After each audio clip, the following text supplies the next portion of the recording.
2 വർഷത്തിനകം KSEB പെൻഷൻകാരുടെ പെൻഷനും ആനുകൂല്യങ്ങളും ഇല്ലാതാവുന്ന സ്ഥിതിയാണെന്ന് KSEB പെൻഷൻ കൂട്ടായ്മ സംസ്ഥാന general secretary VP Radhakrishnan.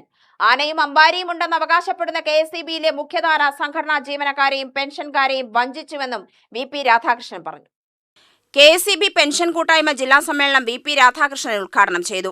KSEB കമ്പനിയാക്കുമ്പോൾ ഉറപ്പാക്കേണ്ട ജീവനക്കാരുടെ അവകാശങ്ങൾ ഇല്ലാതാവുന്ന സ്ഥിതി വന്നത് KSEBയിലെ മുഖ്യ സംഘടനയുടെ പിടിപ്പുകേടാണ്.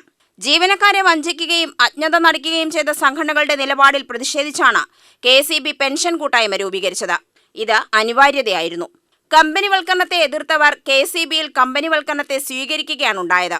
എന്നാൽ ജീവനക്കാരുടെ അവകാശങ്ങൾ ഉറപ്പാക്കാനും ജീവനക്കാരുടെയും പെൻഷൻകാരുടെയും പ്രതിനിധിയെ KSEB ആനുകൂല്യ കമ്മിറ്റിയിൽ ഉൾപ്പെടുത്താനുള്ള ശ്രമവും മുഖ്യ സംഘടന കാണിച്ചില്ല.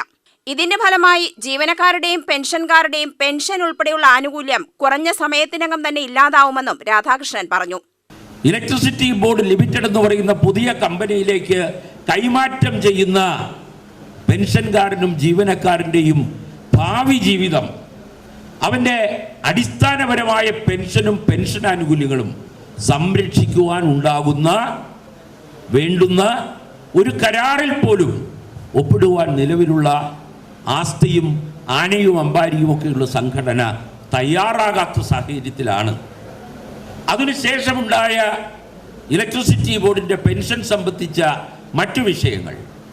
ആ വിഷയങ്ങളിൽ പെൻഷൻകാരൻ്റെ പ്രാതിനിധ്യമോ ഇടപെടലുകളോ, എന്തിന് പെൻഷൻ കൊടുക്കേണ്ട മാസ്റ്റർ ട്രസ്റ്റിൽ പോലും പെൻഷൻകാരുടെ പ്രതിനിധിയും ഇല്ലാത്ത സാഹചര്യത്തിൽ വൈദ്യുതി ബോർഡിലെ പെൻഷൻ കേവലം 2 വർഷത്തിനുള്ളിൽ മുടങ്ങും എന്ന് പറയുന്ന യാഥാർത്ഥ്യത്തെ മുന്നിൽ കണ്ടുകൊണ്ട് ഉൾക്കൊണ്ടുകൊണ്ട് സത്യസന്ധമായി വിലയിരുത്തിക്കൊണ്ട് ശാസ്ത്രീയമായി അപഗ്രഥിച്ചുകൊണ്ട് യഥാർത്ഥ വസ്തുതകൾ ഉൾക്കൊണ്ടുകൊണ്ട് രൂപം കൊടുത്ത സംഘടനയാണ് പെൻഷനേഴ്സ് കൂട്ടായ്മ.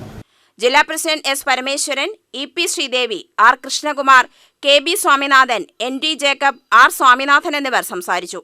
പെൻഷൻ സുരക്ഷ, ജീവിതശൈലി രോഗങ്ങൾ എന്നിവയെക്കുറിച്ച് ക്ലാസും കലാപരിപാടികളും നടന്നു. UTV news, Palakkad.